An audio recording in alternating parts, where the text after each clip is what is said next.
Oh, what a day! What a lovely day!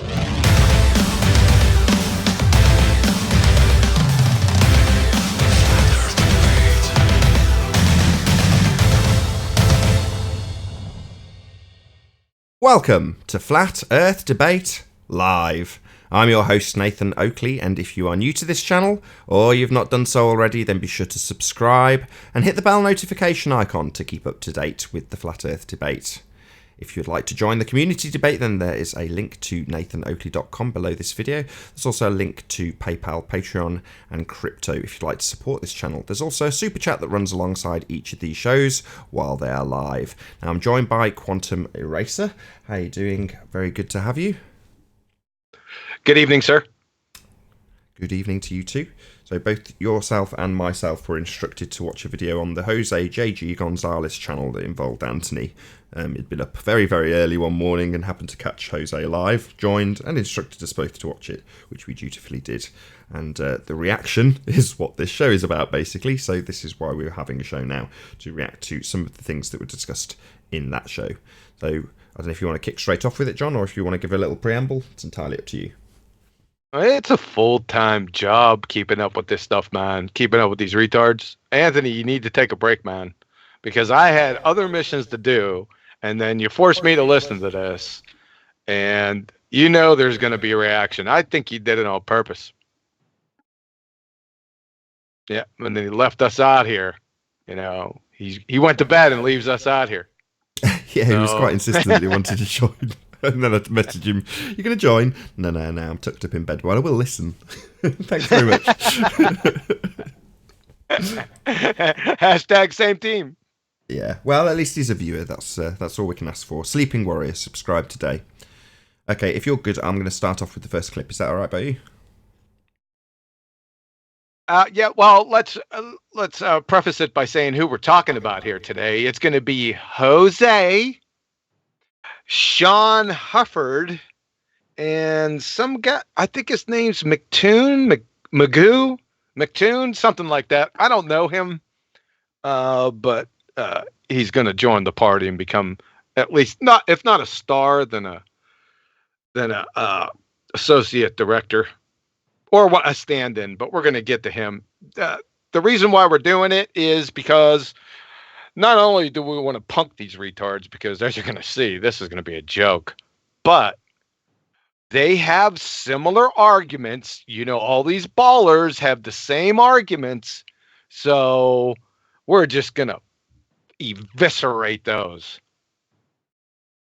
So anytime you're ready, you could go ahead and start at 129.35 and stop at 130.33.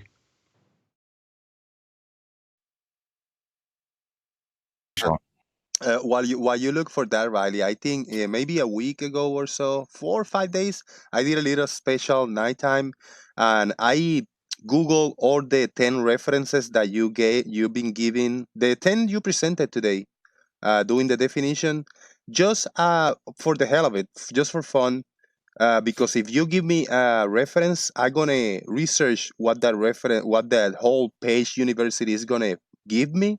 So if you accept one definition from that reference, it means everything else must be true, and you should hold it dear to your heart. And it gave me a lot of astronomy, a lot of shape of the earth, a lot of NASA stuff. So I think if you give me a reference, you should not cherry pick one little key point of the page and reject everything else.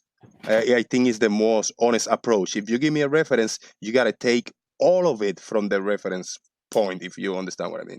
That's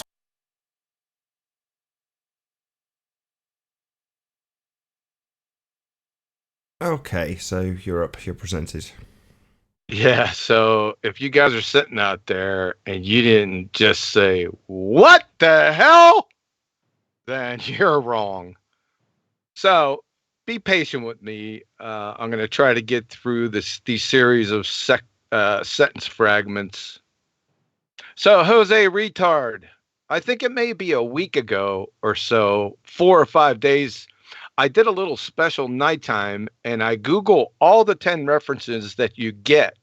You've been given the 10 you presented today, doing the definition just for the hell of it, just for fun, Because if you give me a reference, I gonna research what that reference, what the whole page university is gonna give me. So if you accept one definition from the reference, it means everything else must be true. And you should hold to it dear, or hold it dear to your heart. And it gave me a lot of astronomy, a lot of shape of the earth, a lot of NASA stuff. So I think if you give me a reference, you should not cherry pick one little key point off the page and reject everything else. I think is the most honest approach. This crayon muncher doesn't know, he's not the only one, it's all of them, doesn't know the difference between a citation and a reference. So let's go over this. From difference between .com, specifically a citation versus reference.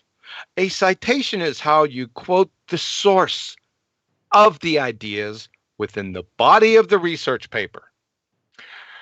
References are included at the end of every chapter of a thesis or towards the end of the thesis. On the other hand, citation is included at the places wherever you quote from different authors. The purpose of a reference is only to let the reader of the thesis know the various books from which you have quoted from the list at the end or footnotes. So this could be books or periodicals, but that's the only purpose. To fumble, bumble, and stumble drilling through a reference and mind-numbingly search out some or any topic different than what the actual citation, i.e. quotation, denotes is so fuckwit language cannot fully encapsulate it. It demonstrates unequivocally that, number one, the retard has never attended university, constructed a research paper, or reviewed scientific literature ever. But number two, brings into serious question if they ever passed junior high school. Psst, you just unwittingly tattooed pretender clown retard on your forehead forever.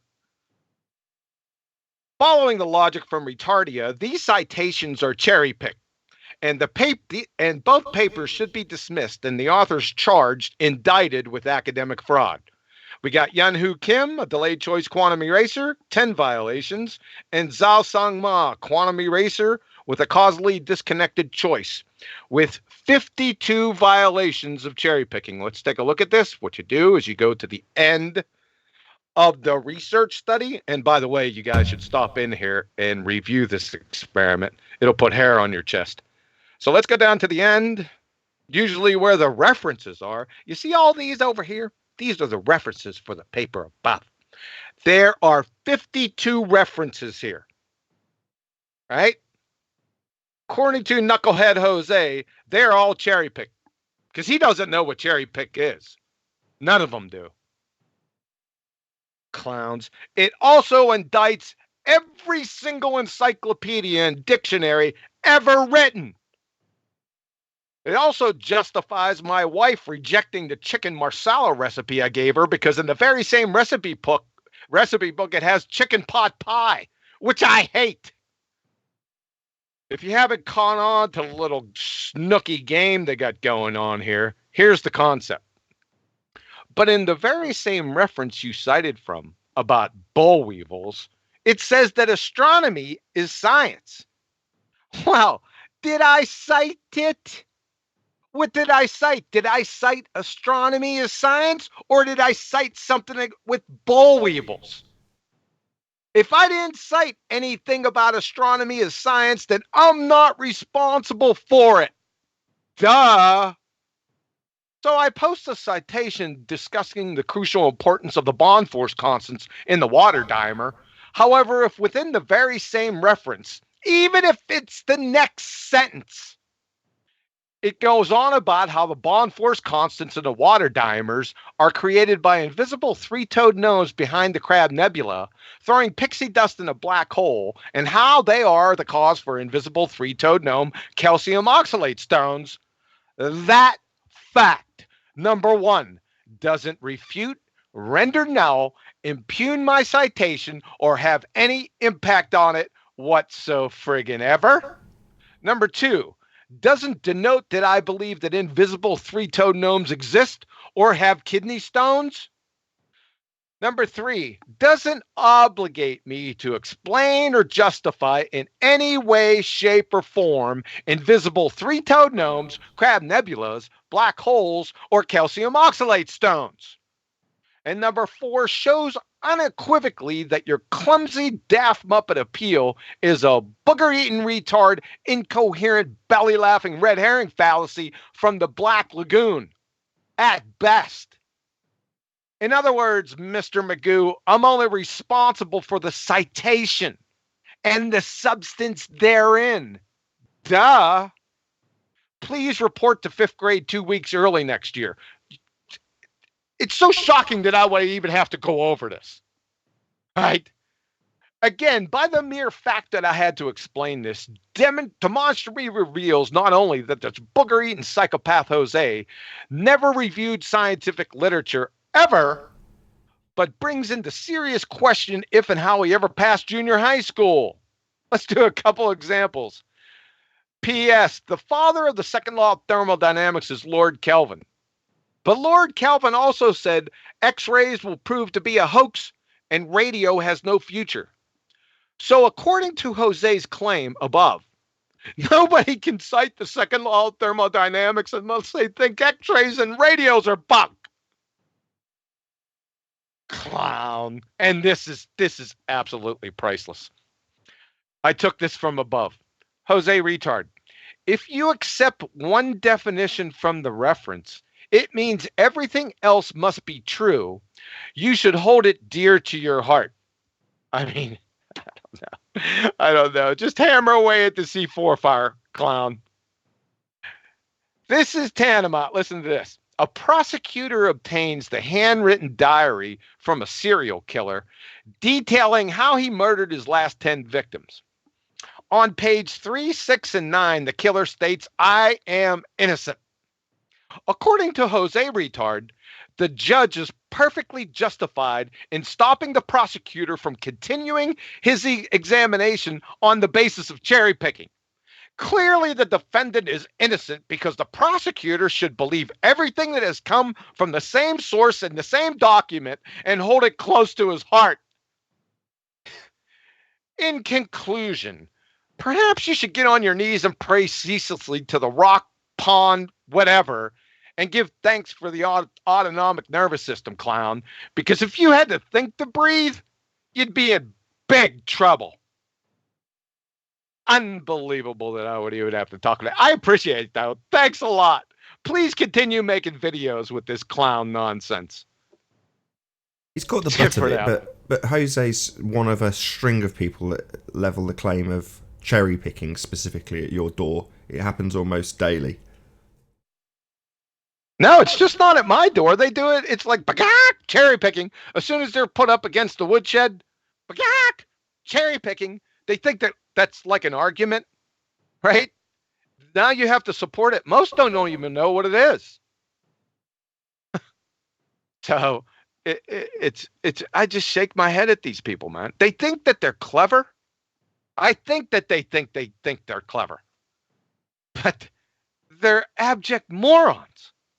Anyone that watches or listens to these that has graduated high school recently or has attended university in any capacity must be shaking their head, laughing their full heads off at these clowns. They gotta be. That's how stupid this is. Right, so the next time. Yeah, that's it for Jose. We don't need, we actually didn't need to do anything with him. Just let him speak. But I promised him that I'd square him up. So there you go, Jose. Take that, you crayon munching clown. So the next one is Shawn Hufford, right? This is classic. Go ahead and play at 127.56 and stop at 128.15.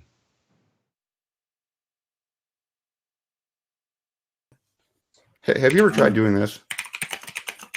Yeah, I have, and I accept and I agree with you that there is citations to the contrary. But look at the quality of the citations that they're coming from in that context. sciencefair.math.iit.edu, science is, or time is always the independent variable. So if time's always the independent variable, and you can only have one independent variable in a scientific experiment. Sorry, I went over a little bit. That's okay. I'll just get you back up So- to me. 1 second. Okay.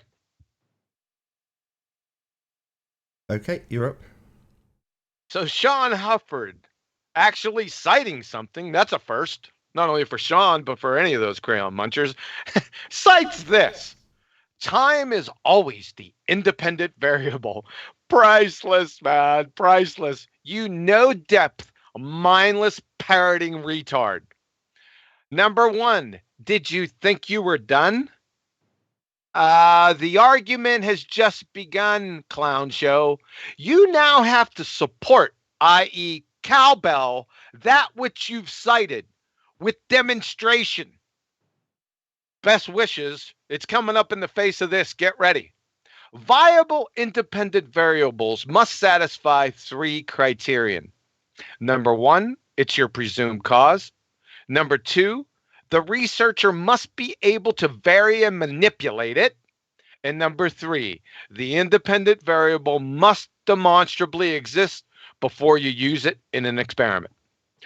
All 3 criterion must be satisfied, not just one. So let's take a few with time.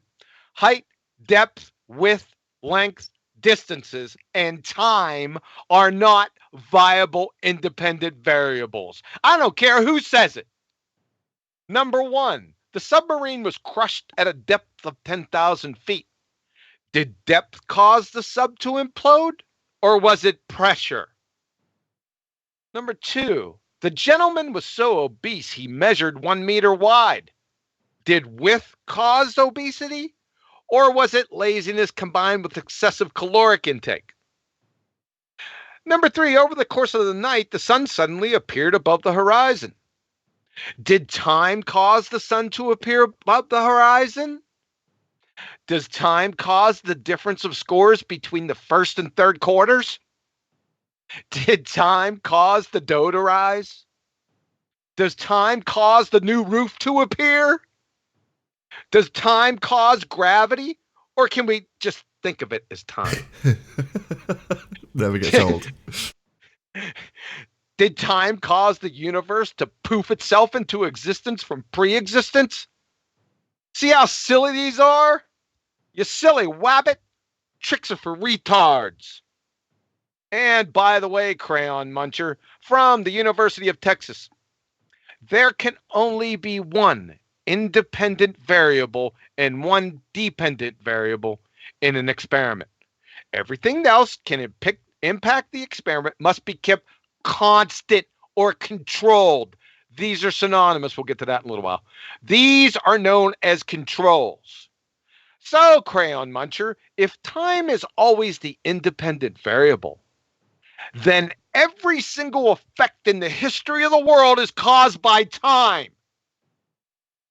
No need to employ the scientific method experiment ever. Why? Because we already know the cause. Well, what caused your period?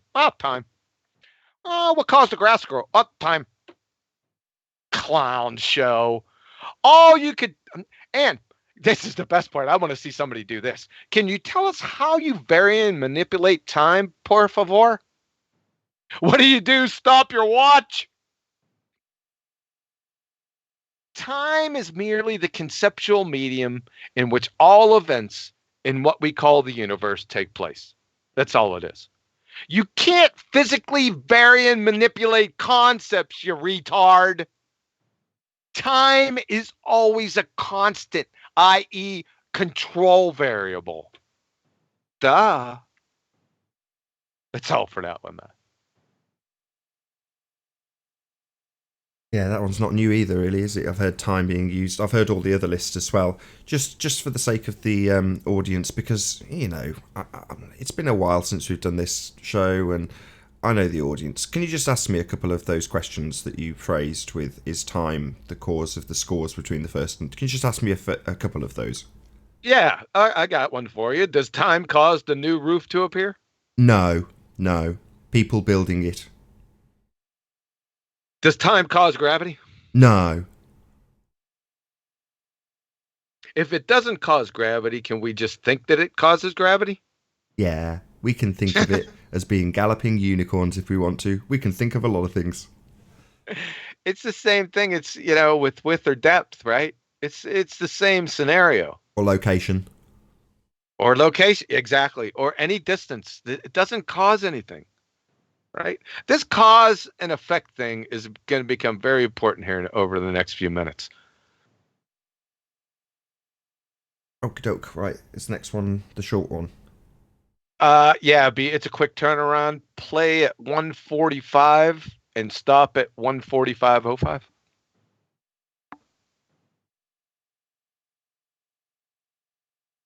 Fortunately, there'll be a couple of seconds before.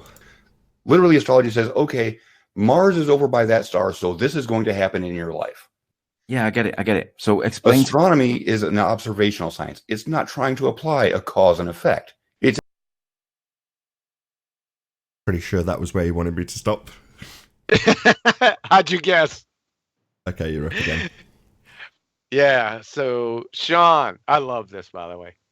Astronomy is an observational science. It's not trying to apply a cause and effect. Number one, this is just merely a clumsy equivocation fallacy with the term observational. It's really stupid. We're going to deal with that later. Number two, Shawnee, no causey and effecty, no sciencey. Okay? Scientific hypothesis. California Institute of Technology. Oh, from nature.com, by the way. California Institute of Technology physicist Shawn Carroll arguing in the edge that hypotheses aren't simply useful tools in some potentially outmoded vision of science. They're the whole point. So, what's a scientific hypothesis? We got to get to the point, the whole point. Let's figure out what it is. Let's see if it has any contradictions with your not cause and effect up here. So, Lowell C, becoming a successful scientist, Cambridge University. A scientific hypothesis is based on what? Cause and effect reasoning. A scientific hypothesis does not merely state X and Y may be related, but explains why they are related. From Drexel University, the scientific method is hypothesis driven. One makes an educated guess to explain a cause and effect relationship. From Anne-Marie Helmestein, from .co, PhD Biomedical Sciences, a hypothesis is an educated guess based on observation. It's a prediction of cause and effect. You see the problem? So since hypotheses are the whole point in science, and hypotheses are solely based on cause and effect relationships, then anything that is not cause and effect is not friggin' science, Shawn! Duh! Please report to 5th grade 2 weeks early next year. We can stop there. This is what it's all about. You think after, 6 to 8, maybe even 12 months of shows talking about science and what it is, and specifically what it isn't, that they'd get that it's specifically about cause and effect. We still have people coming on that declare, we don't need a cause, it happened only yesterday. I can't. Do you want me to comment on that? I mean, I'm speechless. I mean, these people are pretender clowns. They just come walking in here after munching on their crayons. They haven't any education. Most couldn't tell you the difference between a Bunsen burner and a beach ball. And listen, like I said, I hate the stereotype, but I've been out here for over 3.5 years. I have yet to meet a single Baltard, and a lot of flat earthers, by the way, that could pass 5th grade general science. Set. Fair enough. It's like you say, it's hard to know what to say to this, isn't it? Because you think they'd learn from the George Musa incident. So he's discussing the validity and saying that they don't know the cause of gravity. And obviously we rejoice and play it over and over again and say what you've just said here. No causey, no sciencey. Great, thanks, George. You'd think they'd learn their lesson, but no, of course not. No, they don't, because they have no idea what they're doing or what they're saying. They don't know the ramification of what they're saying. It's clear. This is like, I'll tell you what this is like. This is like shooting hippos in a fishbowl. That's what it's like. For me, it is. So it's a lot of fun. It takes some time putting it together, but this is preposterous, ludicrous absurdity. I hope everyone's seeing that. It's going to get better. There's more. Oh, yeah. So, play from 145.43 and stop at 146.11.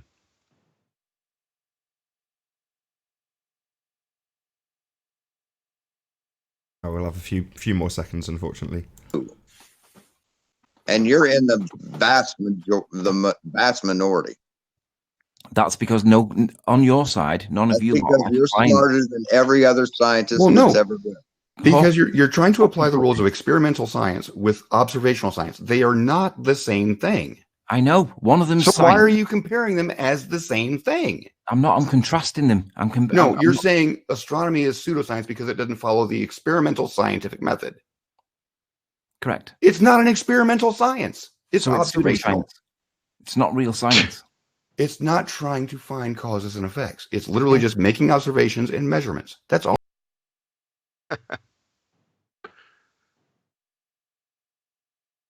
Okay. So, Shawn, because you're trying to apply the rules of experimental science with observational science, they're not the same thing. So, you see what he's doing here? He's playing a little equivocation game, right? With observational science. So, like I said, it's a clumsy equivocation fallacy by using an adjective in front of the term science, right? Which is code for hypothesis-less and experiment-less science. That's the juxtaposition that he's putting forward here, right? Number two, experimental science is painfully redundant.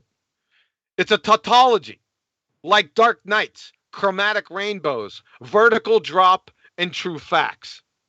Whenever science is uttered, Crayon Muncher, experiment is immediately invoked, and vice versa. There's just science, natural. Now, we're not talking about computer science here, right? We're talking about natural science, physics, which must follow the scientific method, or it's not science. Shawn, this is priceless. Astronomy is what they're talking about here. It's not an experimental science. Again, a tautology, right? Retard, no experimenty, no sciencey. From the University of Rochester Physics Labs. Listen to this closely. The scientific method distinguishes science from other forms of explanation because of its requirement of systematic experimentation. Its requirement. Go look up that word and what it means. For the scientific method is what? Systematic experimentation. It distinguishes science from everything else. So, without experimentation, science is just like everything else. There's no distinction to it. You can't discern it from anything else, from badminton, from chicken noodle soup. So, Mr. Magoo, fucktard Shawn, how in the world can you have science without experiment? Please tell us. Oh, I'll tell you what, you better turn away because this is going to be bad. You might as well just shut this off. I'm going to get medieval on your dumb ass. From Luar's Computational Chemistry, Introduction to the Theory and Application of Molecular and Quantum Mechanics. The final arbiter of truth in science is experiment. From the chair of physics at Yale, Professor Shankar. The only way things change in physics is experiments. Everything is based on experiment. That's the only way we change our mind. From Professor Shankar again, the best way not to worry about your old theories is to not do any experiments. Then you can go home. That's all you need to do, just go home. No sense in going, it's just chicken soup. From, and this is the killer. I love this for you. From Richard Feynman. If it doesn't agree with experiment, crayon muncher in brackets, it's wrong. And that simple statement is the key to science. So if you don't have this, you don't have this. From Max Planck. Experiment is the only means of knowledge at our disposal. Everything else is poetry, imagination, chicken soup. From the University of Rochester Physics Labs again. The scientific method requires that a hypothesis be ruled out or modified if its predictions are clearly and repeatedly incompatible with what? Experimental tests. Further, no matter how elegant a theory is, its predictions must agree with what? Experimental results. If we are to believe that it is a valid description of nature, in physics, as in every experimental science, experiment is supreme. And experimental verification is what? Of hypothetical predictions is what? Absolutely necessary. You hear that sound, Mr. Magoo fucktard Shawn? That's your second grade science acumen circling the drain at light friggin' speed. Unbelievable. That we could stop it right there. Yeah, I mean, again, there's not a handful and a substantial number of people that don't appreciate that this terminology is this powerful terminology, science, is useful for people who are pretending. And therefore, because those people who are pretending write down that they are science and that they don't need experiments, people assume that they're correct, even though it's plainly obvious from the people who you've just detailed. And I've got to admit, Feynman's my favourite as well. Jeranism's used him quite a few times in the actual clip. Can you repeat that from Feynman, if you would? Sure. He's just echoing what everyone else says. Everyone knows this who's been in the discipline for like 3 seconds. If it doesn't agree with experiment, it's wrong. And that simple statement is the key to science. Key! If you don't have the key, you're not getting in. In other words, I'm sure these clowns will probably attempt to define key in a different way or something, or two, right? Idiots. Well, I'm pretty sure they'll just say that using a Feynman quote specifically about experimentation is cherry picking. Or, oh my God. Or add the word observational to science and say, well, you weren't talking about observational science now, were you? The first, yeah, I know. The first step of the scientific method, clown shows, is what? Observe a phenomenon. That's the first step of the scientific method. Not the middle step, not the last step. It is part of the scientific method. Observe a phenomenon. It's the first step. So you got to have it, because you can't get the hypothesis without observing a phenomenon first. It gives you your dependent variable. So I don't know what you mean by observational science. What does that mean? If you're not blind, then you're an observational scientist? Is that what you clowns are going for here? I'm going to answer, even though it's rhetorical, I'm going to answer. So there's a specific discipline, again, utilised by pretender clowns who don't have what we are detailing. They don't have experimentation based on a hypothesis. And that specific discipline is astronomy. So when they talk about, what was it, visual science? Observational science. What they're talking about is the declaration of science by astrophysicists. They cannot vary and manipulate what they observe, the phenomena of the stars. So they declare that they're science when they don't have experiments. But yet they're telling you what your world is. It's the most critical part of this debate. Yeah, it's paleontology, anthropology, archaeology, geology, evolutionary biology, theoretical physics, astronomy, astrophysics, and cosmology. They're all pretender clown religious fruitcakes, right? They just observe and declare. Observe and declare. And since they got science back there in the hopper, well, we're science, then what they declare is science. Are you kidding me? You got to be kidding me, people. You can't see through this? Take the cognitive dissonance mud that's baked over your eyes, right? In your ears. I mean, an incoherent second grader can expose these people. The fluoride must be strong with you, young Skywalkers. But it is a deception, so ultimately speaking, the people who claim to be science, there's going to be citations abundant from these people.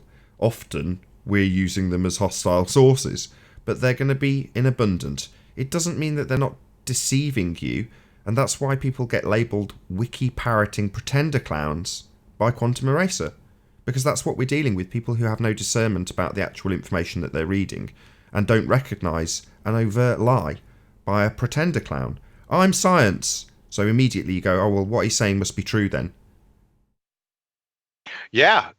See, another thing that's problematic, that's just been a recent phenomena is, and we touched on it above with Clown Show Shawn, with it, they think that just providing citation when they do, because it's rare, that's good enough. That's it. That's the end of the argument.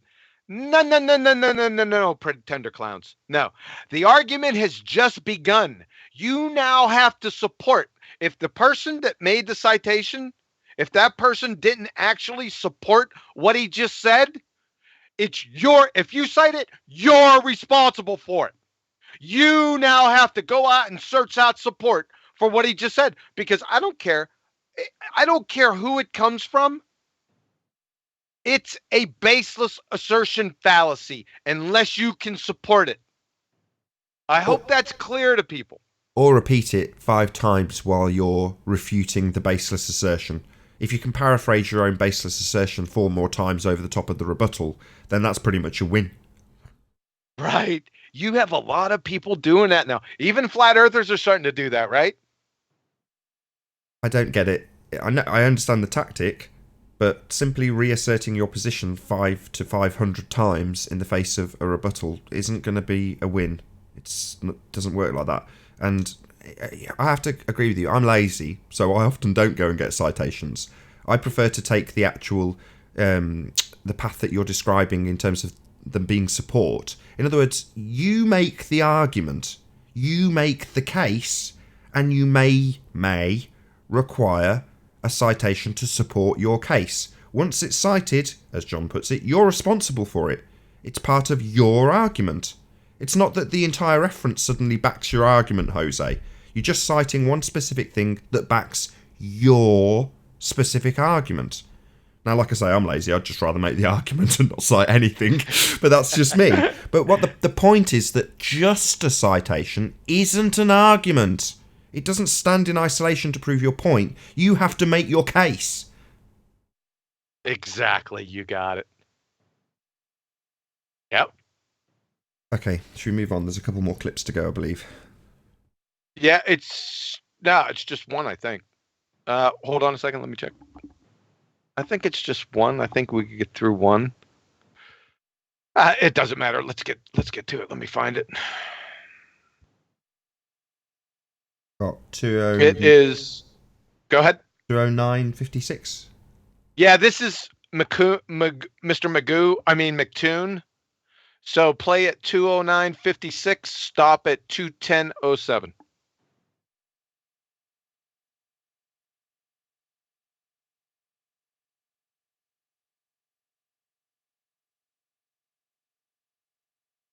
will reject the null depending on what you've done.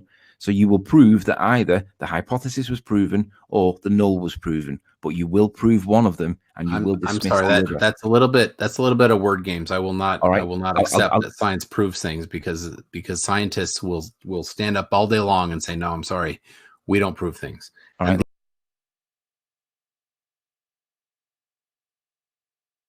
Okay, wrapping it up. Go ahead. So scientists will stand up all day long. You sure they're scientists, Crayon Muncher? You mean pseudoscientists will stand up all day long? This is a train wreck. McToon, Mr. Magoo, I'm sorry, that's a little bit of word games. I will not accept science proves things because scientists will stand up all day long and say, no, I'm sorry, we don't prove things. Oh, really, Pretender Clown Muppet? From Krista McClellan, The Nature of Science and the Scientific Method. Experiment. Once the hypothesis has been established, it is time to test it. The process of experimentation is what sets science apart from other disciplines. Boy, we heard that above, didn't we?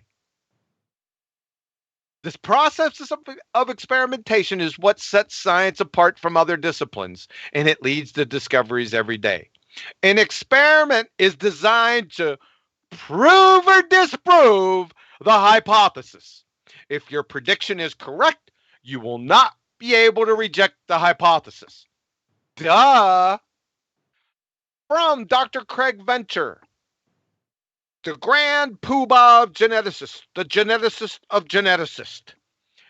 You know, there's some things we can do in science in terms of proving certain things in life we discover. So I don't know what scientist you're talking about, clown show, but you just got pummeled. Let's pile on. Proof equals evidence. From Merriam-Webster, evidence, an outward sign, indication. B, something that furnishes proof.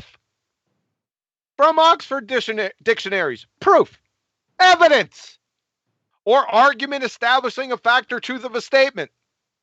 From Collins Dictionary, prove, number one, the first one, test by experiment.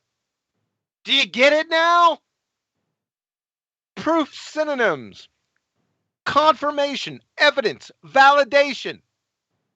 From the University of Rochester Physics Labs again, a scientific theory represents a hypothesis or a group of related hypotheses which has been confirmed through repeated experimental tests. See, confirmed, that means prove. From your alma mater wiki, an experiment is a procedure carried out to support, refute, or validate a hypothesis. Validation, proof. See it? Ergo, experiments prove or disprove hypotheses. This is basic fundamental stuff. Okay, now here's a good example. Here comes the cowbell. Scientists using the scientific method have proven, number one, water boils at 212 degrees Fahrenheit, 100 degrees Celsius at sea level. That is 1 atmosphere of pressure, 101.325 kilopascals or 14.7 psi. Number two, combustion is a result of oxidation reactions. Number three, information is only caused by intelligent agency. Number four, lack of insulin with type 1 diabetes patients results in ketoacidosis. That's DKA. Number five, the lack of vitamin C intake in humans results in scurvy. Number six, knowledge or the existence of the which path information collapses the wave function.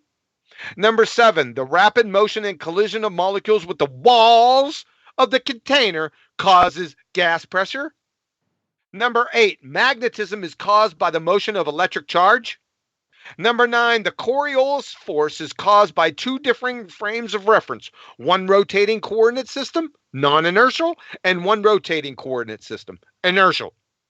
Number 10, gluconeogenesis results in the production of glucose from specific non-carbohydrate precursors. I could go on for months. These are Absolutely true, proven, inviolable, never to be falsified. Listening to these clinical level Dunning-Kruger retards is like listening to Elmer Fudd giving the keynote address at a neurosurgery convention. What these people are, I'm telling you, this is you, right? We all know it. Most flat earthers know it. When you open up your mouths, this is you. This is what we see. I know this is what I see.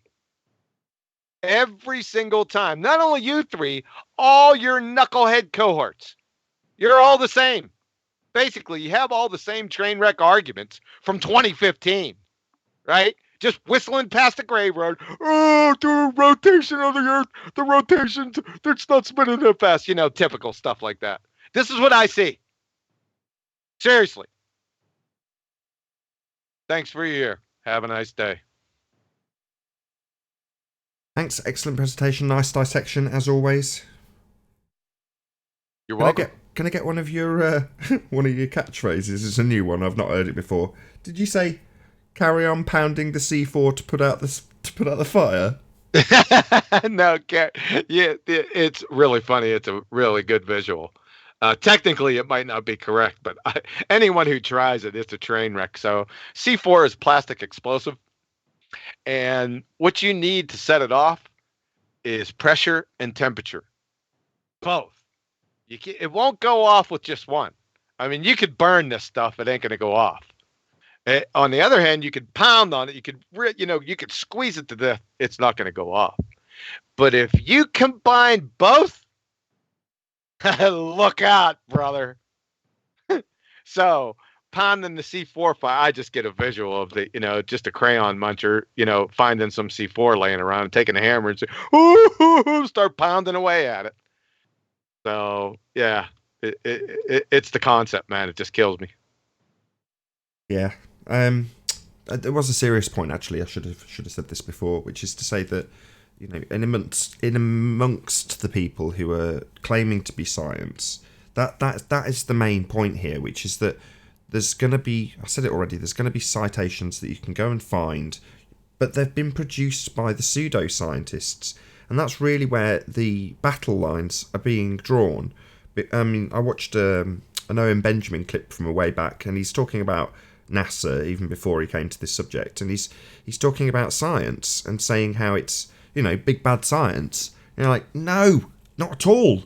Our war is not with science, it's with pseudoscientists claiming to be science. Science is on our side. It's just a method. It's not a buddy. I'm not putting my arm around science going, I'm glad you're here. No, it's just a method. It's not to be reified, and that's what these people have done. They've reified it into a thing, the body of science, the scientific consensus. That's what they've turned a method into, a method with empiricism. That's why they've hijacked it. So they've said, great, as soon as somebody understands in 5th grade that when we apply this method, we prove something, that's really useful. If I want to assert something I've got no proof for, I just say that magic word science, I point at a light in the sky and declare what the convection currents are doing on it. Now that's science, ladies and gentlemen. No, it's not. That's pseudoscience. Those are the people that we have an issue with, not science, not the method of empiricism that gives you a cause and effect relationship. That's very useful. It's driven technological advancements, but they're not science either, they're technology. But yet we get told about these little devices men have put together and how they're science. No. Anybody claiming that they are pseudoscientists. They don't establish a cause with this man-made device. It may be utilised in an experiment, but that doesn't make it the phenomena. These are all the practices of pseudoscientists, not scientists. So that's what we're up against when these pretender clowns, the charlatans who declare science, have ensnared us in nonsense, telling us what our world is based on pseudoscience practices, declaration, observational science. Wow, you might as well just say pseudoscience, Shawn, because that's what you're talking about, isn't it now? Something that they haven't established cause. They've just made an observation and then declared that that's science, therefore proven.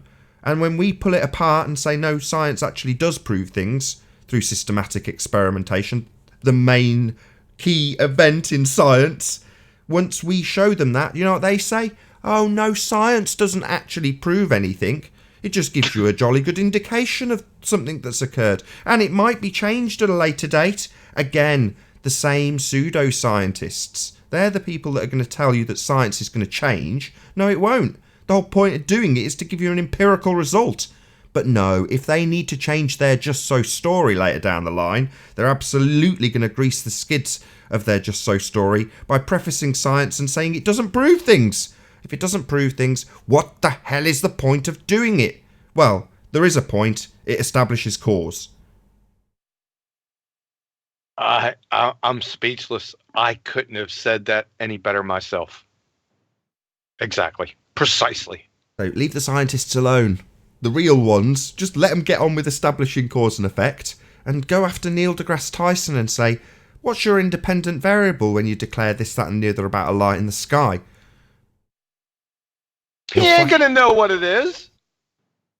He will not know what an independent variable is. I bet the farm on it. Look at the waistcoat. Look at the waistcoat. Look into my eyes.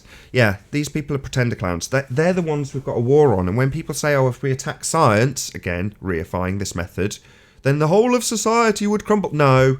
The real scientists would still carry on. They'd still be establishing cause and effect based on a hypothesis. They'd still be supposing what they think causes an effect that they're investigating and trying to establish it through systematic experimentation. They're not going to lose their jobs. Scientific discovery will not halt, but there'll be a lot of pretender clowns out on the street in nice shiny waistcoats. I don't know, Guy, if because that's a big part of academia and the professional world. All those listen to those disciplines now. You got paleontology, anthropology, archaeology, geology, evolutionary biology, theoretical physics, astronomy, cosmology, and astrophysics. That is a healthy chunk, right? That if it's exposed, it won't be. People are too indoctrinated. But if it were to be exposed, all of academia, it would implode in on itself. Even though there's valid scientists, right? You know, in quantum mechanics, in genetics, in biochemistry, in chemistry, they'd be grandfathered and sucked in. Universities would just implode, man. And the public trust of those universities and institutions, oh brother, it would be bad. It would be pretty bad. I'm just speculating here, but I see no way out. I can cope with Ross Geller from Friends being out on his ear. Yeah, right. I don't know, in the United States, man. Oh boy, look out! Somebody's getting their ass kicked. That's all I know.